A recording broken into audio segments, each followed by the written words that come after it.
Hello, everyone. Welcome. I'm Jim Hutchison. I'm the Senior Associate Vice President on the Knight campus, and I'm going to be the MC today. The Knight campus is really thrilled to co-sponsor this with Thermo Fisher and the Material Science Institute, and really appreciate everybody's continued interest in this.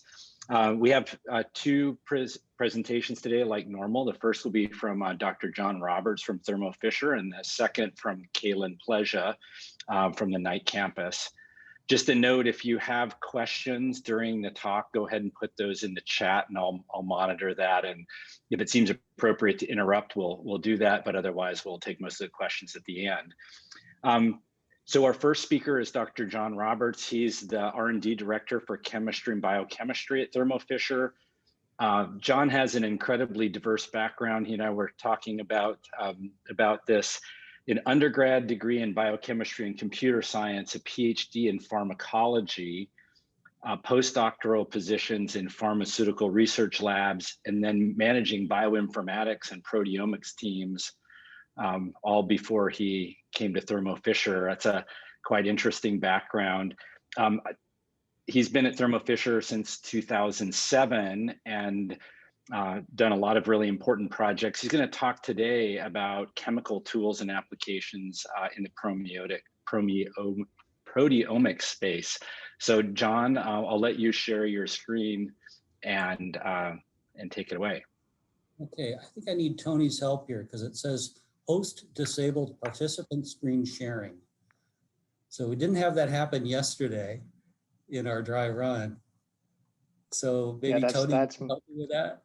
Yep, you should be all set. All right, very good. Okay. Can you see my screen? Yep. Okay, good. All right.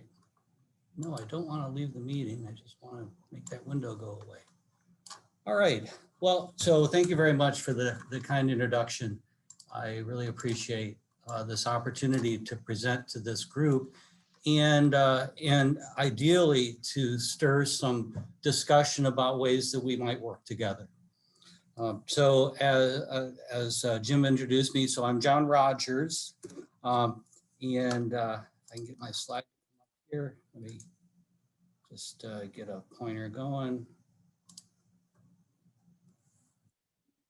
So as Jim mentioned, my undergrad was in biochemistry and computer science from Iowa. I then took a job at Merck out in the Philadelphia area, screening small molecule inhibitors of kinases and other targets, and then decided to move to the other corner of the country from Philadelphia to Seattle to complete a degree on pharmacology degree studying voltage-gated sodium channels. So I use site-directed mutagenesis to identify sites of phosphorylation as well as sequence determinants for the binding of scorpion and anemone toxins and anticonvulsants and antiepileptics.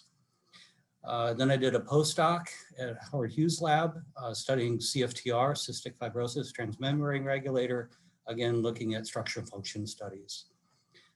From there, I moved to Park Davis at the time, became Pfizer in Ann Arbor, Michigan, and I completely switched from the bench to a bioinformatics role. So I started as a postdoc, developed some software we call PathMap for mapping Affymetrix data and proteomic data to metabolic pathways, and changed roles a few times in a few years, and then left Park Davis, or Pfizer at the time, to Abbott, where I was asked to lead a proteomics team in the pharmaceutical discovery business.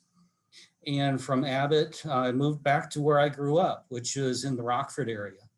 I moved to Pierce Biochemical, or Pierce Chemical, so people may recognize the helping hands that are out on all the Pierce boxes. And at the time, it was about a year after Thermo and Fisher had merged, and there was some interest in aligning our protein preparation products at Pierce with our mass spectrometry business based primarily in San Jose. And so I started a mass spec group. My wife and I, we love to travel. So here we are in front of the Coliseum. But frankly, we really love living in the Northwest. And so we like to take our kids hiking. We have 3 boys. More recently, we get together, since my wife and I are empty nesters, we moved out here to Eugene last summer. And we still get together. Here we went scuba diving in Roatan. And I, just as a joke, I had to pull out the fish identification book. But we have a good time.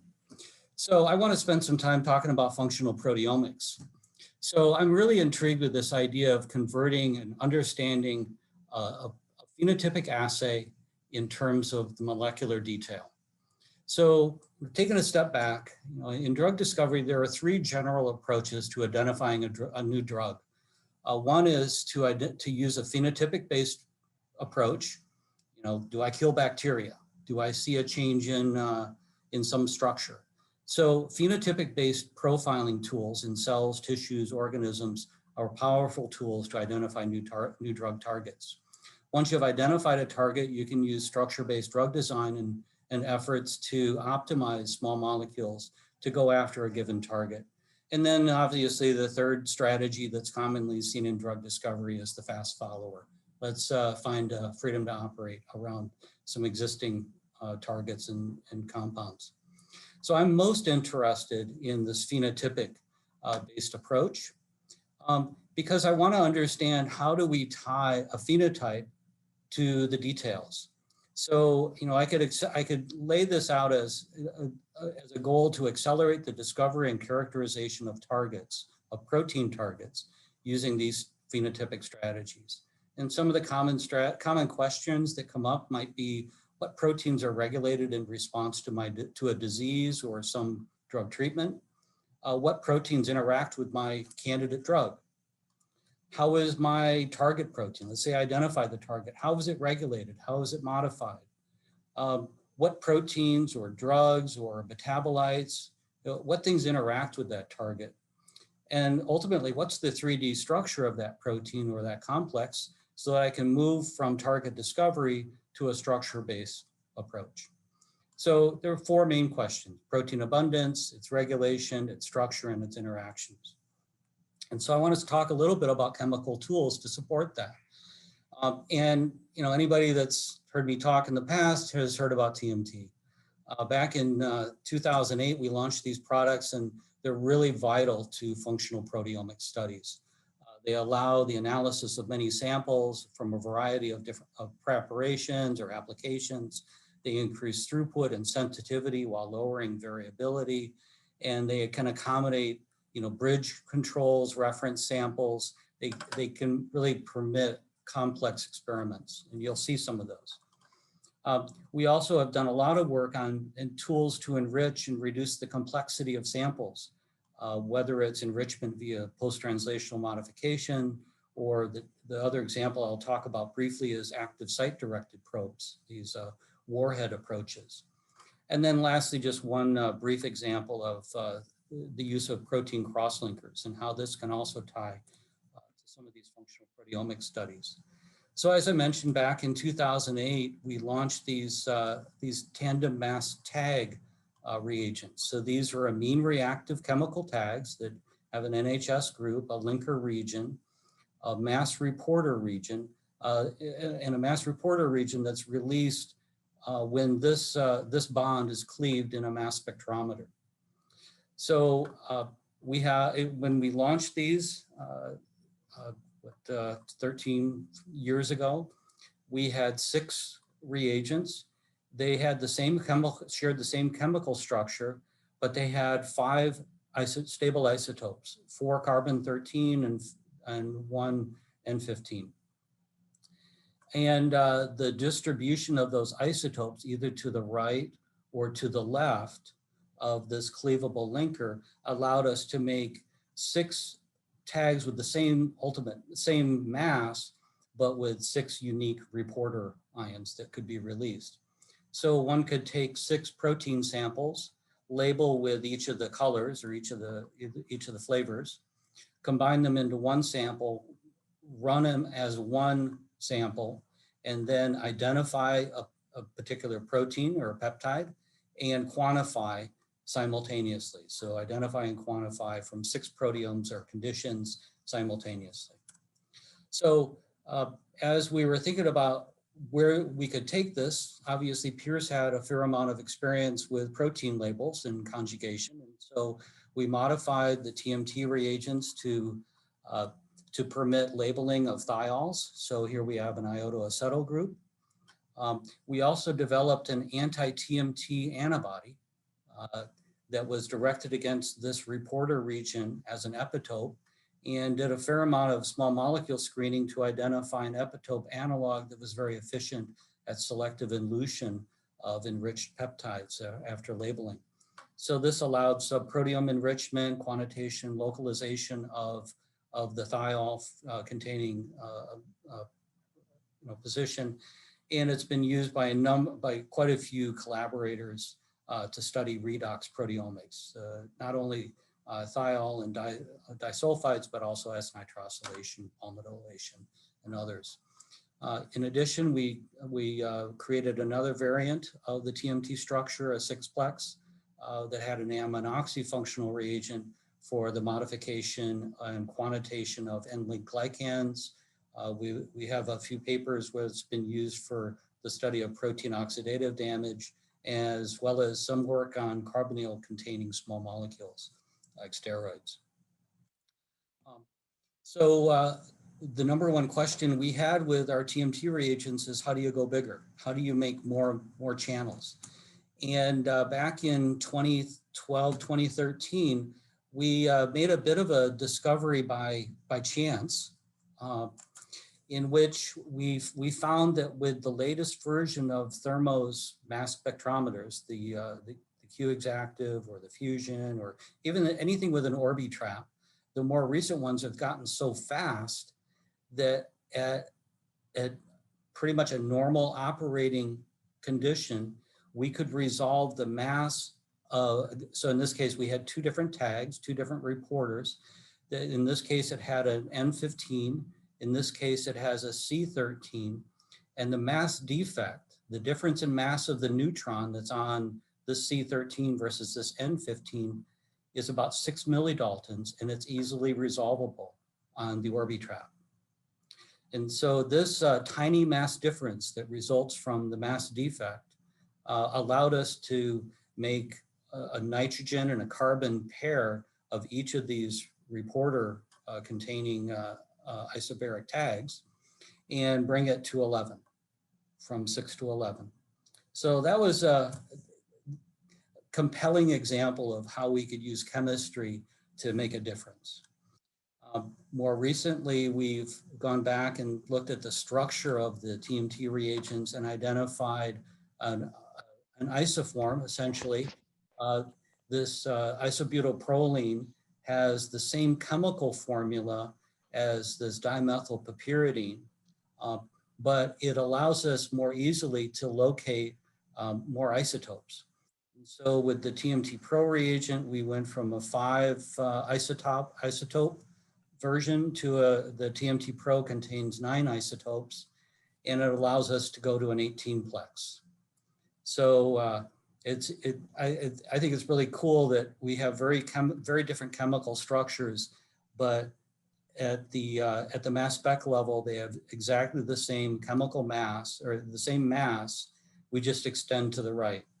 So we just had a paper that came out in JPR describing the full 18-plex. So the workflow is, as you can imagine, as I described, we start with 6 or 10 or 18 samples. We treat them in however way we like. We then reduce, alkylate, digest. We label with the independent tags, combine, and then we can use enrichment, fractionation, a variety of strategies to prepare the sample for mass spec. So we went from quantifying thousands of proteins in a single run. From 6 samples, we went to 10, and then we went to 11, and we went to 16, and now we're up to 18.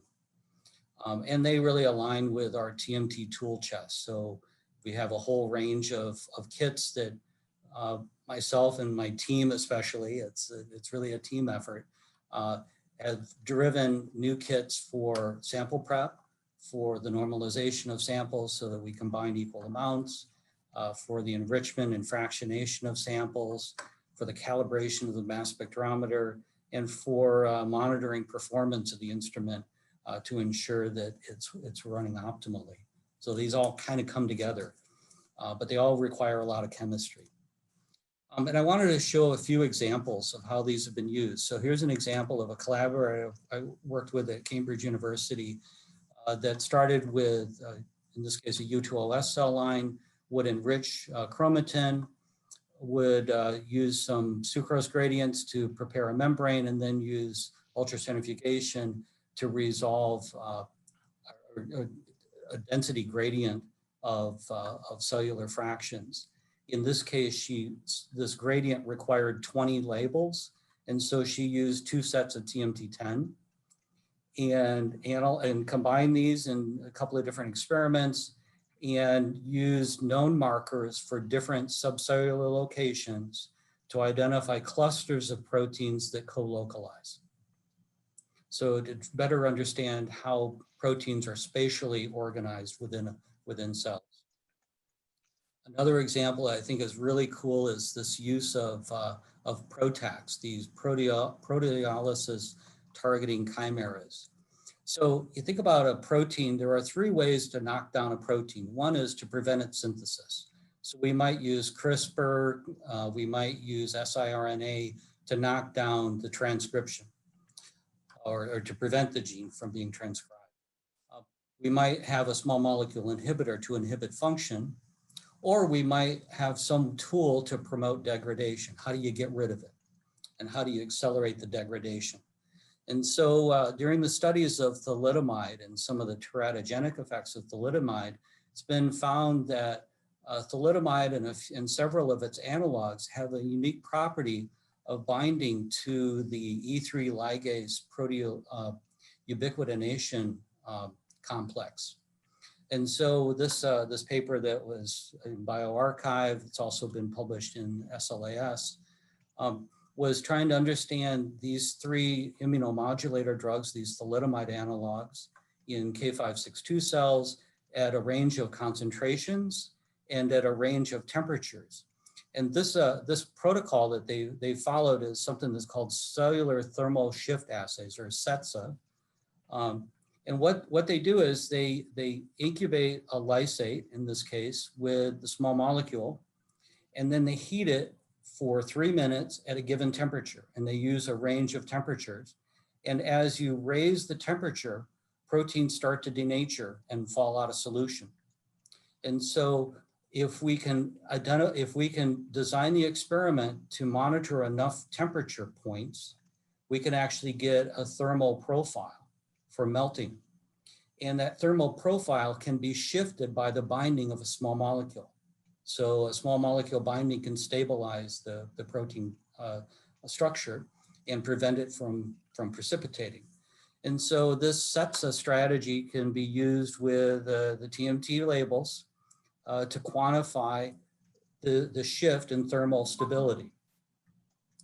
So in this example, the investigators used the CETSA strategy to identify binders in cell lysates. So here's pomalidomide, and identified cereblon as a component that binds this thalidomide analog and directs this is known to be part of a E3 ligase complex. So in this case, they then moved forward with a derivative of the pomalidomide, where they conjugated it. They have a linker from the pomalidomide to a cyclin-dependent kinase inhibitor. And using this chimeric approach, this proteolysis targeting chimera, they can use this thalidomide analog to direct the ubiquitination complex to cyclin-dependent kinases and knock them down. And so they show how they're using CETSA to understand the proteins that bind these small molecules, and then they use the protein abundance levels to understand the impact. And so you can see the targeted degradation of these 2 cyclin-dependent kinases. So how else can we bring these tools to bear on functional proteomics? So one approach is to use immunocapture to improve the dynamic range, to improve our mass spec results. So a variety of different tools for immunocapture. A number of different tools like ligands for the capture of fusion proteins that contain a 6-his tag.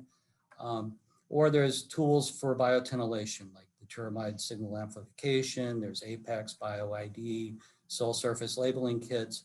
And I want to talk about two specific technologies that we've focused on in the mass spec area to improve the study of protein function.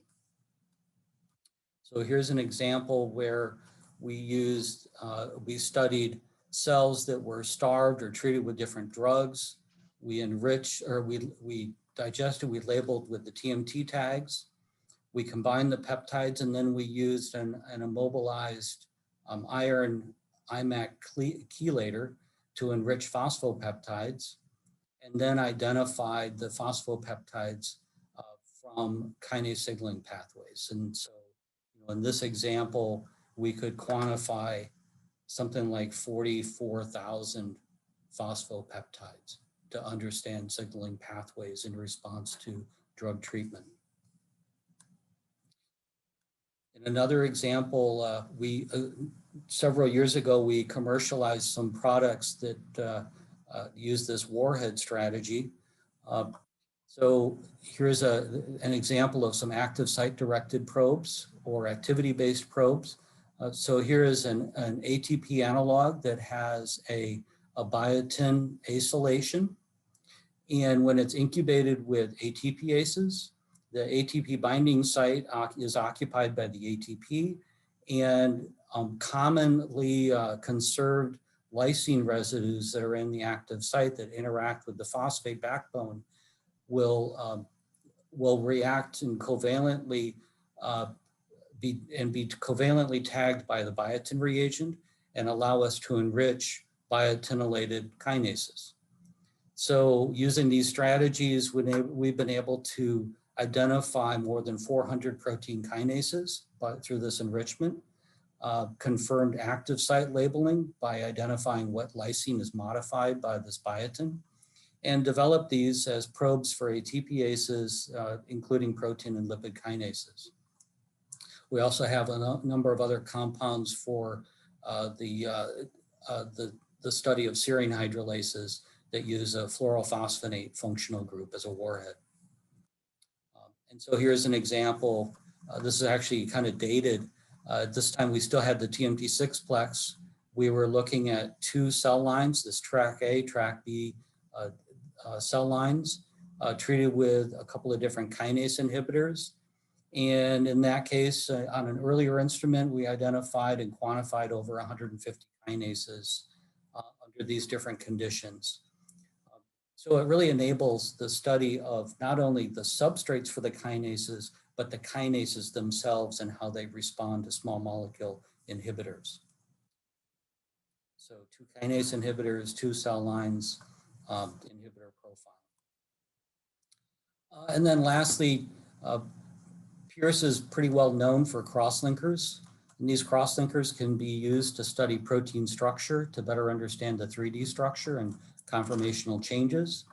It can be used to study protein complexes that come together. And they can be used to study dynamics in response to a treatment. What protein interactions change, or what protein structure changes. So we commercialized several crosslinkers for this purpose. And I'll just use one as an example. This disulfide sulfoxide is a homobifunctional crosslinker that has the sulfoxide group in the center. And when we label lysine residues and then isolate the peptides that are labeled, when we fragment in the mass spectrometer, if I can get that, we'll get one fragment. This sulfoxide is more labile than a typical peptide bond. And so this set of two cross-linked peptides will fragment So you'll have an A short and a B long, we might call it, with the two sides of the cross linker. Or it could fragment on the other side of the sulfoxide, and so we get the A long and the B short. And so we have software, we've worked with the instrument division to develop software that looks for this mass difference and then tells the instrument to go dig and identify the sequence of these peptides and the site of modification. And so it allows us to annotate the cross-linked peptides. We can also utilize it to identify disulfides. And it's compatible with multiplex quantitation. So you can look at protein interaction dynamics by tying it with the TMT reagents. So, I've pretty quickly gone through some examples of chemistry that we've used and developed and commercialized to improve the understanding of protein function. So this chemistry for enrichment and multiplex quantitation enables studies of protein expression changes and their modifications, enables signaling pathway analysis, protein ligand binding and profiling, activity and active site competition, protein localization, and protein structure and interactions. And one of the things that I really look forward to now being in Eugene and working with the cell biology, chemistry, and the imaging tools is, on one hand, to miniaturize and simplify some of the sample prep workflows, but also to think about ways that we might connect cellular mechanisms, phenotypic assays with molecular detail, whether it's with some of the morphological phenotypic assays. If we can stain the actin cytoskeleton, Golgi, ER, mitochondria, we have chemical tools that can go to different subcellular compartments. How do we better understand the molecular details of what proteins change in response to different treatments? How do we look at organelles, these subcellular locations? How do we look at lipid rafts, Nissl bodies, other cellular features? How do we develop new reagents to enable better understanding of protein-protein interactions or protein nucleic acid interactions? So a lot of opportunities that really excite me.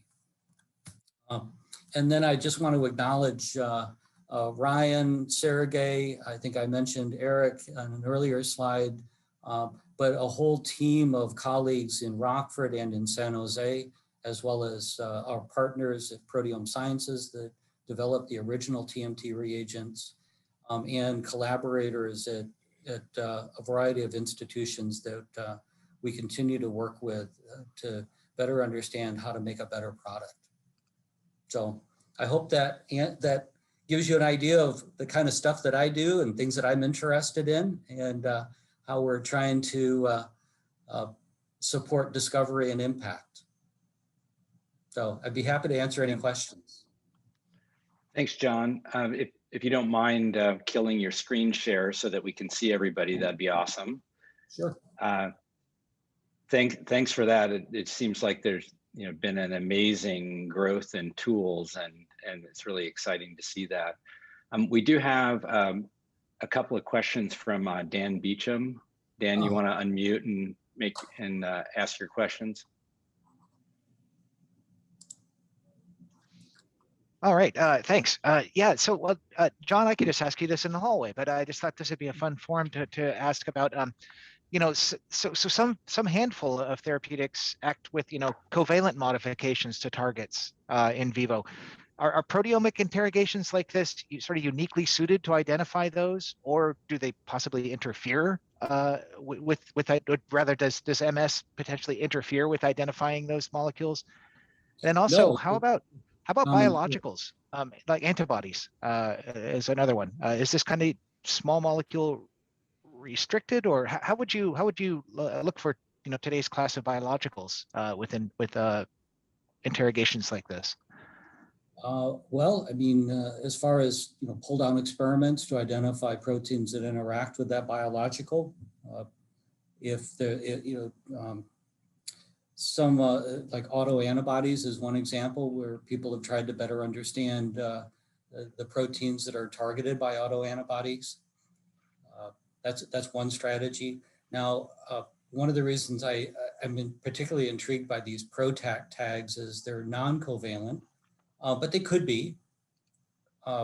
One idea that with the PROTACs that I found really interesting is they can act a bit as a catalyst, because they target a protein for degradation. And then as the protein's degraded, the drug is released and it can act on the next protein. And so it can continue to cycle and doesn't just fade away. So certainly having small molecules with some sort of an enrichment handle or some other that can be used for the selective enrichment is vital. But it definitely ties in with mass spec workflows. Okay. Wow. And built-in signal amplification. Yeah. Yeah. Oh, that's fine. Okay. Thanks. All right. Any Looking around. Yeah. Any other questions for John? Great talk. Just quick question. Do you have plans to scale it up further in terms of the plexing scale, like beyond 16? Yeah. Do you think you can think of different side groups or other ways to do it? We would love to do that. Steve Gigi at Harvard asked, how do we get to 96 plex? We're not quite there yet, but we're a long ways from there. There are a couple of approaches that we've described using a mixture of isobaric and isotopic tags that could be combined, especially with more powerful mass specs or faster mass specs, where I can see a path to more than a 50 plex. But to go higher, what ends up happening is each sample gets diluted. And so one of the nice things with the isobaric tag strategy is that we take 6 samples. We have one peptide sequence that's labeled with the 6 isobaric tags, and it looks like one peptide. When we fragment, we get all the fragment ions from that one peptide. And so it actually improves the sensitivity.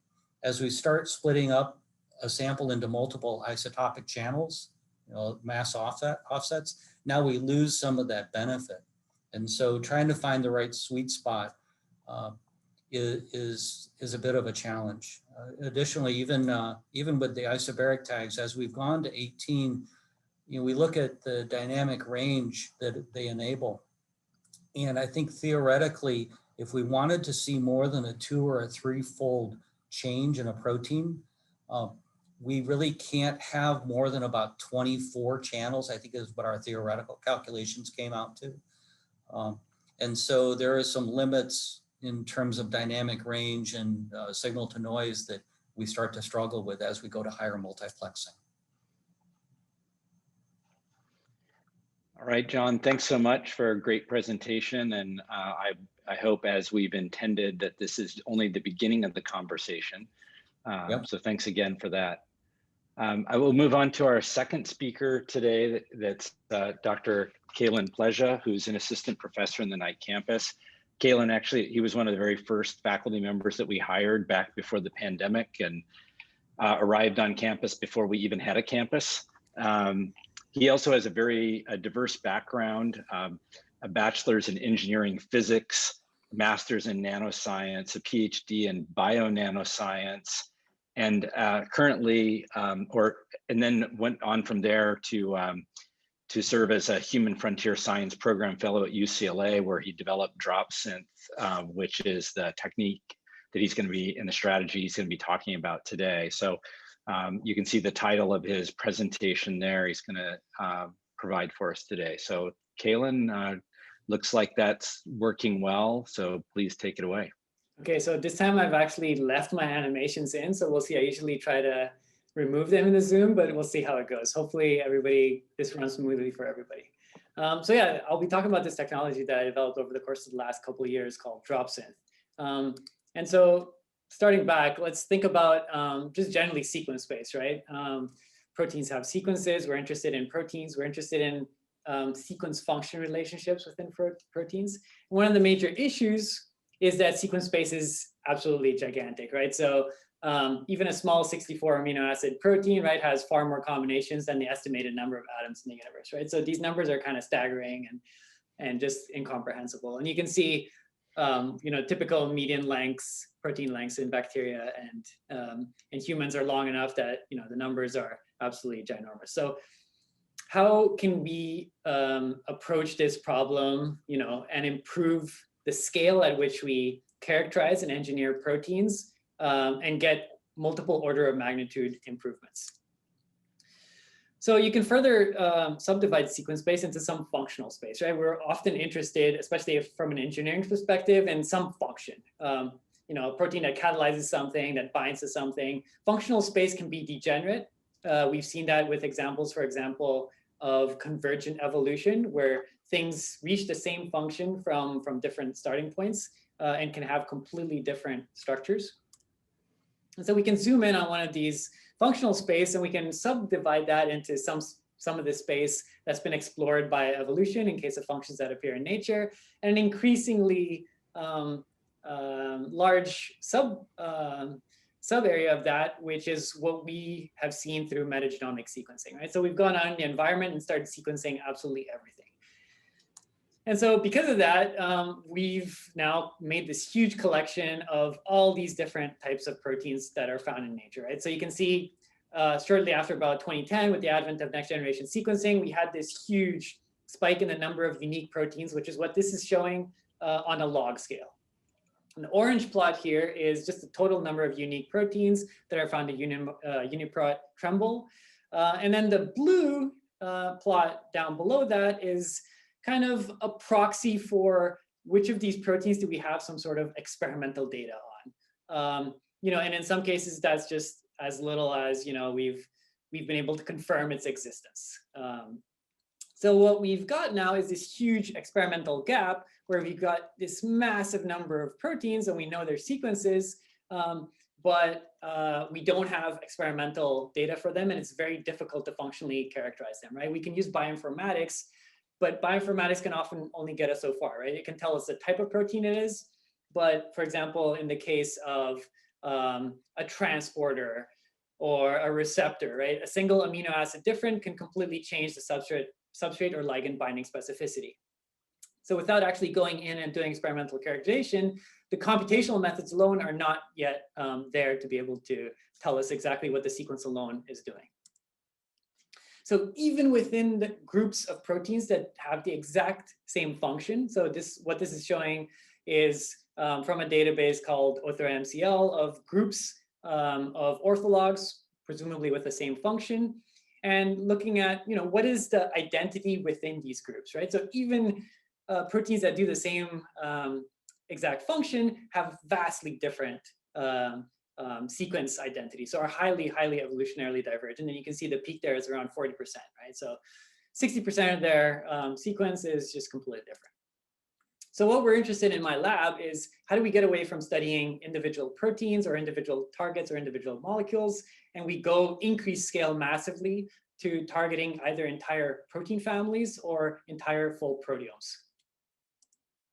And so what we're going to do as an example, one of many possible approaches, is we're going to zoom into one of these spaces. So all the sequences that we know, we're going to pick a large variety of different highly divergent sequences that all carry out the exact same function, and we're going to try to characterize them in this particular approach. So in order to do this, we want to start off with a library of all these different genes that encode all these different sequences, right? So we work a lot at the DNA level with genes simply because we have the tools to manipulate these and read these at scale. It's very difficult you can't amplify proteins, and it's very difficult to sequence and read proteins. So we work at the DNA level. And so there's a number of different ways to build this type of gene library. So if we think about what kind of sequence, the longest length sequence that we can make the genes, as well as their diversity, we can split this up into a couple of different methods. So first we have classical old mutagenesis. We can start with a target or maybe several targets, and we can introduce errors. The problem with that is that the diversity is localized. So you only get mutants in the surrounding local sequence space to your initial parent template. Nevertheless, you can essentially make mutagenesis of any length. So there's no real length restrictions. Within the past 2-3 decades, we've had array-based oligos. So essentially, in the most common form of this technology, we use essentially modified inkjet printers to build up oligos using phosphoramidite chemistry, one by one, at thousands or hundreds of thousands even of small little dots on the surface, usually of a glass slide. More recently, in fabricated silicon wells. Oligos are great, but they have two major limitations. They're limited typically to about 200 base pairs, 300 base pairs now, and they have a very high degree of errors. So lots of errors, typically deletions. The major advantage with oligos is that they're extremely low cost, to the point of cents per oligo. So because of this cost, what people have been able to do is carry out very large scale studies of things that fit within this length regime. For example, promoters, studying hundreds of thousands, or even regulatory sequence, studying hundreds of thousands at once. PCR, of course, is another option, but it requires the initial source, right? So if you're thinking about studying an organism that lives, in a lake deep under the ice in Antarctica, you're gonna have a bad time, and it doesn't really scale very well. So gene synthesis is another approach, right? Synthesizing the sequences we want from scratch.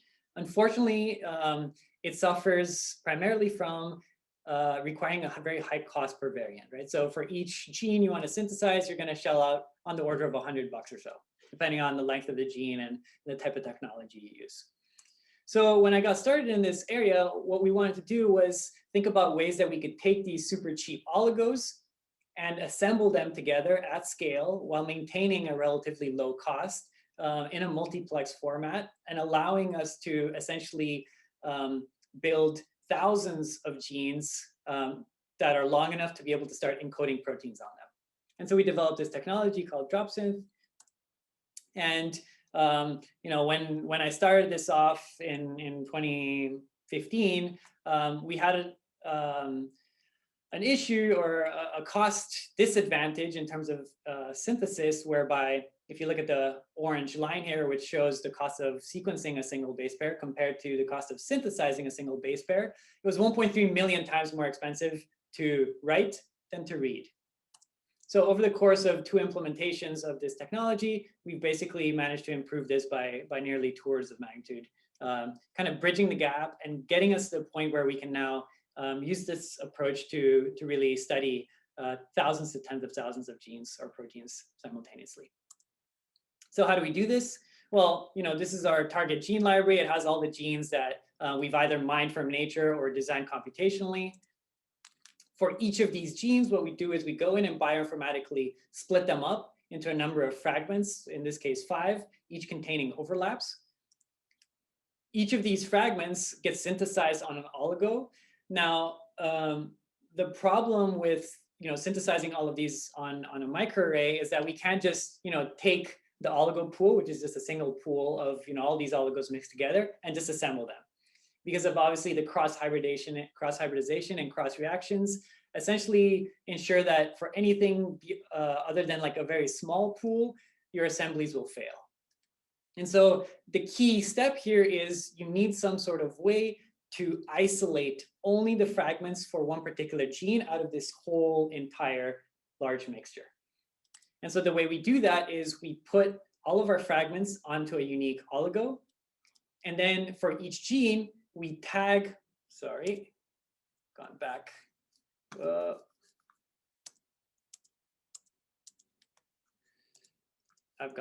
one. Somehow it skipped. For each of these oligos, we tag them with a barcode that is specific for each gene. So each gene in our library has a specific corresponding microbead barcode. We then go in and we process each of these oligos using type 2S restriction enzymes to expose the microbead barcode as a single-stranded overhang. We remove the small fragment.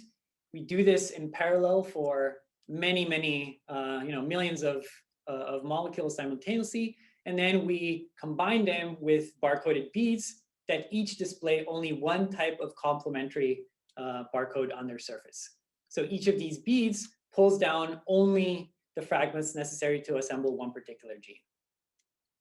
Everything that's not bound gets washed away, and then we put all of these beads into droplets, into water and oil emulsion droplets, like so. Within each of these droplets, we then use a combination of different enzymes to essentially release each of the payloads from the surface of the bead, and then we carry out a PCA assembly to completely assemble each of the genes within each droplet. And so we do this at scale and in a single tube containing millions of these droplets simultaneously, which are several microns in size. We then break the emulsion and recover our assembled gene library. We then tag it with a barcode for reasons which will become clear in a second. So this entire process takes roughly 1 to 2 weeks, depending on several factors, and results in these libraries synthesized. So when we first implemented the first version of this technology, we assembled almost, in fact, over 10,000 genes in a span of 2 weeks. Each of these red points here is a library of 384 different genes. You can see that we have a coverage or representation level of about 70% of genes for each of the libraries. So we assembled about 6,000 of these genes successfully. We've since improved a number of different factors here. So we've increased the scale to being able to synthesize 1536 genes simultaneously. And we've increased the number of percent perfect assemblies from only a few percent to 20, 30% range. So what I mean by percent perfect assemblies is if you were to take out one of those droplets and study all of the assembled genes inside, in the improved version, 20 to 30 of those molecules for every 100 molecules actually have the correct sequence that you designed it. The rest typically have deletion errors. And so we're also able to decrease the cost substantially to the point where it now costs us about 73 cents per gene, which is about 2 orders of magnitude better than any existing technology. So we've got our gene libraries, great. What can we do with this? So traditionally, if we think about how experiments are carried out in biology, you have like a single tube or a single sample per hypothesis per design. And so we've already seen John talk about multiplexing a little bit and its power, but we want to do that at extreme levels, right? So we want to be able to mix tens of thousands up to even millions of different variants into the same collection, barcode them all, and then assay their functionality somehow. The way we're going to do that is by using small little pieces of random DNA sequences that we refer to as DNA barcodes to tag each of the variants in our library. So we're going to have this tagged barcode library. We're going to do something in our functional assay that either affects the cell viability, or we can have it fluoresce and sort it out, any one of a number of different functional assays. And then we're going to collect the barcodes at the end. So we're going to just deep sequence all the resulting barcodes and see for each variant whether they were enriched, depleted, or remain the same. So in summary, what I've talked about up to now, we've got this gene synthesis technology, and we can plug it into these functional assays, which can easily scale to over 100,000 variants due to the extremely low cost of NGS sequencing. So let's look at just an initial application that we applied this, which was a very simple thing, which was we just wanted to do a large-scale characterization of a protein family, a protein and its homologs. And we chose this enzyme called PPAT. PPAT mediates, or I should say catalyzes, the second to last step in the biosynthesis pathway, going from vitamin B5 to critical coenzyme A, cofactor coenzyme A. And so this enzyme is found in all organisms, critical to life. And if you do metagenomic mining, you'll find tens of thousands of different homologs of PPAT out there. And so that's what we did. We mined NCBI. I think initially we had something like 15,000 homologs of PPAT. This is essentially just colored by the sequence identity relative to E. coli, which is shown on the right there in red. And we pruned this down to a tree of just over 1,100 variants and maximize the diversity. Because we can synthesize essentially anything we want, we can throw anything in there. We had sequences from mostly bacteria, but also some random ones from fungi, from weird archaea in the bottom of the ocean, from plants, and so on and so forth. And so what we then did is a pooled complementation assay. So we took our favorite model organism, E. coli, we then knocked out the endogenous PPAT gene and put it on a curable rescue plasmid, so we could essentially create a conditional knockout. We then introduced our synthesized library of PPAT variants as a second plasmid into this. And then we cured out our original rescue plasmid and allowed the function of the metabolic function of PPAT to be dependent only on the variant that we introduced in, one of these 1,100 variants that we had synthesized in our library. We then collected data of the barcodes over time and essentially looked at their abundance. So you'll hear me talking about this fitness score. Fitness score is essentially just this the slope of the abundance over time. So if we have a positive fitness score, it increased. Zero fitness score, it stayed the same, and negative fitness score, it got depleted.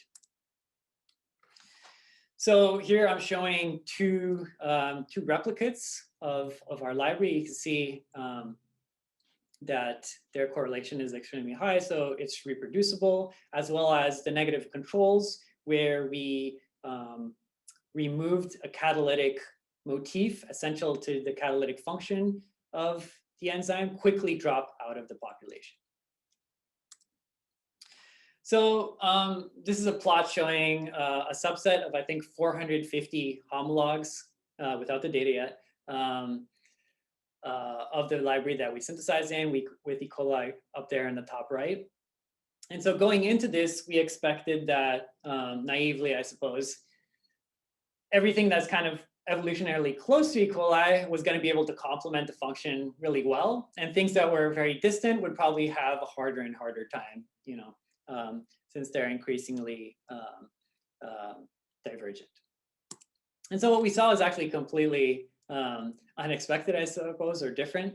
And there's two particular things to highlight here. So what I'm showing here is the fitness, with red and orange colors being highly positive fitness, yellow being stable maintenance over time, and the black being variants or homologs, which dropped out of the population very quickly. So there's 2 points to get here. One is that over 70% of the homologs we tested were able to complement function just fine, regardless of how far away evolutionary they were from E. coli. And then secondly, most surprisingly, the ones that did drop out were not really clustered into clades. They were just kind of scattered all over the place, which kind of left us wondering, you know, what was the background effect happening here. And so in order to solve this, we actually developed a new technique we call broad mutational scanning, which leverages the fact that our libraries, our assembled libraries, are actually so bad.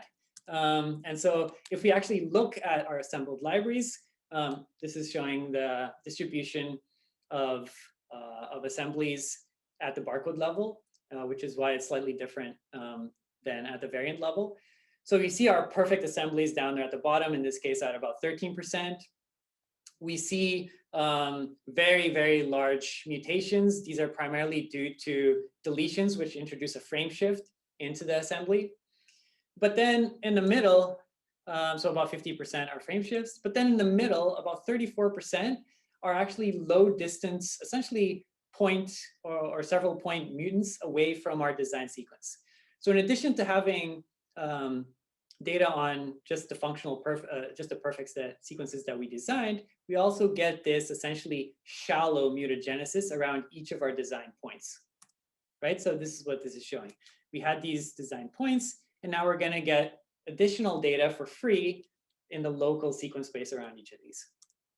And so we combined all this data together. Because they're evolutionarily together, we can align them. And we can create these large high dimensional data sets consisting of at every single position of the protein for every single possible amino acid for many, many different homologs, a multi-dimensional data set that we can start collapsing and analyzing. So we're going to split this into a loss of function matrix and a gain of function matrix. For the loss of function matrix, we're going to take the variants which are able to complement, and then we're going to collapse this along multiple dimensions, and then build it up row by row, or column by column, row by row into a heat map like this.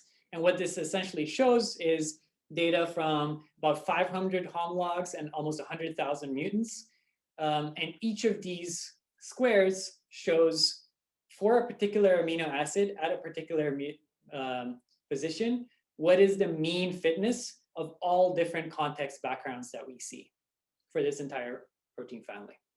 And I think there's two surprising things here, and we've also mapped it out onto the structure as shown here. Two surprising things here where essentially, well, I guess unsurprising, we saw that, mutations were highly restrained along the catalytic core. Nevertheless, for some sites that we knew had contact with substrates, at least in the E. coli version, turned out to be actually highly promiscuous throughout the entire protein family, showing a number of different strategies employed by evolution to essentially achieve the same types of effects. So without going into super much more details, we're also interested in why the ones that fell out of the population were not really clustered together. So to answer this question, we looked at the homologs which are not able to complement. So they quickly fell out of the population. And we asked, do we actually see any of these mutants for those that are able to restore function? And it turns out we did. We saw, I think, several hundred of these. We were able to cluster them together and align them. And what we saw was that the mutation, the particular mutations which are able to restore function actually clustered together, right? Giving us a kind of very strong evidence that this is actually, this is some sort of real effect which has some real phenomenon behind this. And so we found these 9 different positions that cluster together, and you can see in some cases they're together, on distant strands of a beta sheet. And without going into all sorts of experiments we did to follow up on this, we basically were able to show that the most likely reason that a lot of these are actually dropping out of the population is due to interaction with other cytosolic components, which evolutionarily had not been screened against in their native organism, but were now affecting the functionality of this protein or the functionality of other proteins when we introduce these divergent homologs back into E. coli and express them. So with that, I'll wrap this up. This is my group here. We're using this technology now to pursue a number of different projects, from developing the technology itself to studying histidine kinases for biosensing, which is a very large protein family, to just basic sequence function relationship work, work on antibodies and fluorescent proteins, and some other engineering projects. So with that, hopefully I'm still on time and happy to take your questions. Thanks, Calin. Yeah, we have time for questions. Do we have some in the audience here? I'm looking across my screen. I'll have a question for you. What do you think of George Church's enzymatic DNA synthesis? And do you have any comments on that? Are you referring? So I'm guessing you're probably referring to his work on TDT, where he encodes. Yeah. So I think that's a really great approach for storing data, but not necessarily for making proteins. So for those of you that are not familiar with the study, essentially, for many years now, there's been an effort, and there's been recently very huge amount of investment, private venture capital thrown into efforts to try to switch from phosphoramidite chemistry for making DNA over to completely enzymatic approaches, due to the fact that enzymes are going to have much higher coupling efficiency, allowing you to synthesize much longer strands with much higher fidelity. And so George, there's a number of issues here, and I could go on. I could spend a lot of time talking about this, but one of the big pushes here is to try to use DNA to store data, right? So it's a perfect medium. You know, it lasts hundreds of thousands of years. Very extremely high information density. You know, it's got a lot of advantages. You know, and if we could somehow convince people to store their data on DNA then and reduce the cost, we need to reduce the cost many orders of magnitude, then maybe us biologists could just piggyback on that and synthesize all the proteins we want, right? And so George Church, somebody came up with this idea, which was instead of storing each bit of data as some base on your strand, you use transitions in homopolymer runs. And so the problem with TDT is that it naturally wants to, so it's a polymerase that can polymerize DNA without a template. And so it basically takes whatever nucleotide DNTP is around it and basically adds it onto the tail, the 3' tail of a growing strand. And it does this extremely fast. And so it's been extremely difficult, and people have tried for decades to change TDT or modify the approach in some way to get it to do this one by one. And so instead of getting it to do it one by one, his group essentially said, let's just let it add a bunch, but we only let it add a bunch of the same ones. So you'll have like a stretch of A's, a stretch of T's, a stretch of G's, and you encode the information in the transitions rather than in the individual bases itself. So in answer to your question, I think it's a brilliant approach, and I'm glad somebody thought of it. It's so simplistic and awesome as a way to do data storage. For biologists, again, I don't know how much use it's going to be, because obviously we need to make coding sequences if we want to make proteins. So if you can think about a way to maybe remove, convert those homopolymers into single bases, then maybe that would be amazing. But nobody's thought of that yet. So really cool approach, but useful for other things, not for biologists, I think. Yeah. Thanks. Other questions for Calin?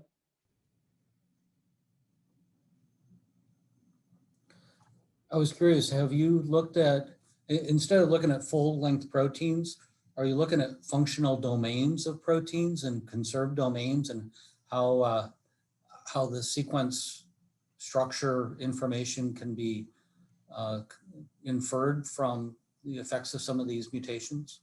Yeah, so we've started to do some of that. So I should mention that we often don't or can't really go into structure too much, just because of the scales that we're operating at. We have to make very large assumptions, and there's just no experimental ways. Computational ways are making a lot of improvements, but there's a lot of trouble with structure from our perspective. That being said, yes, there's many proteins that we're very interested in studying, whereby even though we can synthesize 1,000 bases, they're much longer.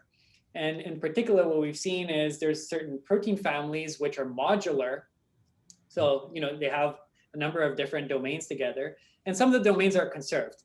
So what we've been doing is essentially looking at one domain that has high variability that contains our function of interest. For example, in the case of histidine kinases, we're looking at the extracellular binding domain, which is what we're interested in. And then everything that's downstream of that, the conserved regions, the histidine kinases, the transmembrane domain, the signaling domains are just essentially conserved. That brings up some other issues because we have to actually do protein engineering to make these chimeras. But what that lets us do is study this protein family by only synthesizing one domain and essentially keeping everything else the same. So yeah, we're doing that in a number of different approaches. Are you tying this with panning approaches to try to essentially make artificial antibody kind of concept? That is the plan from multiple approaches. Yeah, so we're definitely interested in two questions in particular. One is, how do we get away from having a single or designing or engineering a single biosensor to essentially the long-term vision is to have biosensors that map out to almost everything in chemical space. So And then we can start looking at high-dimensional chemical space and start thinking about, okay, where do we need to be in sequence space to start getting these linkages? That's the long-term vision. And then secondly, for antibodies, again, we're very interested in how do we generate antibodies at very large scale. So we've got a project going on to try to essentially generate antibodies against the entire proteome simultaneously. So try to increase our antibody generation by multiple orders of magnitude. Yep, cool, very cool. So, Calin, when you think about the point you just made about chemical space, are odorant receptors a good place to start there? I mean, you've got a biological function that already samples thousands of different chemicals. Yeah, so that is such a good place to start that my former postdoc advisor basically left academia and started a company that does exactly that. So what they have is a platform that essentially is able to probe specifically for GPCRs, all GPCRs against a drug library. So you don't just get your target, but you essentially look at all off targets too. And so Octant Bio out in Emeryville is doing that now.